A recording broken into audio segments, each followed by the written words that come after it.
Hello, বাসায় থাকা কিছু সামান্য উপকরণ দিয়ে খুব সুন্দর কিছু বাল্ব অথবা ডেকোর আইটেম আজকে বানিয়ে দেখাবো। শুরুতেই এজন্য আমি কিছু উলের সুতা নিয়ে নিয়েছি। এখানে কালারটা যত কালারফুল রাখা যাবে ততই কিন্তু দেখতে ভালো লাগবে। তারপর আমি এখানে নিয়েছি ফেভিকল, আর ফেভিকলের মধ্যে আমি কিছুটা পানি দিয়ে মিশ্রণটাকে একটু পাতলা করে নিয়েছি। সব কিছুকে ভালোভাবে মিক্স করে একটা সাইডে রেখে দিলাম। আর এই পাশে আমি কিছু বেলুন ফুলিয়ে নিয়েছি। আপনারা বলের সাইজগুলো যেরকম বড় রাখতে চান সেই অনুযায়ী কিন্তু বেলুনটাকে ফুলিয়ে নিতে পারেন। এখন আমি উলের সুতাটাকে খুলে নিচ্ছি এবং আমরা যে গামের মিশ্রণটা রেডি করে রেখেছিলাম সেটার মধ্যে আমাদের সুতাটাকে খুব ভালোভাবে ডিপ করে নিচ্ছি। ডিপ করা হয়ে গেলে আমি এক্সট্রা পানিটা এখান থেকে চিপে ফেলে দেব। আর এখনই কিন্তু আমাদের সুতাটা রেডি। আমি এখন একটা বেলুন নিয়ে এটার চারপাশে জিগজ্যাগ ডিজাইন করে পুরো সুতাটাকে আটকে নিচ্ছি। সুতাটা আপনি যত ভালোভাবে আটকাতে পারবেন এবং মোটা করবেন ততই কিন্তু এটা লং লাস্টিং হবে।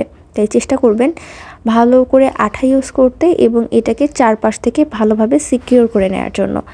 প্রসেসটা একটু দেখে বুঝে নিতে হবে, এটা তো আমি ডিসক্রাইব করতে পারবো না। আর এগুলোকে সূর্যের আলোতে খুব ভালোভাবে শুকিয়ে নিতে হবে। বেশ অনেকটা সময় ধরে শুকাতে হবে, কারণ জিনিসটা যত ভালোভাবে শুকিয়ে যাবে বেলুনটা কিন্তু ভেতর থেকে খুলে নিতে আপনাদের জন্য ততটাই ইজি হবে। খুব ভালোভাবে শুকিয়ে নেওয়ার পরে এখন আমি আস্তে একটু প্রেস করে ভেতর থেকে বেলুনটাকে আলগা করে নিচ্ছি।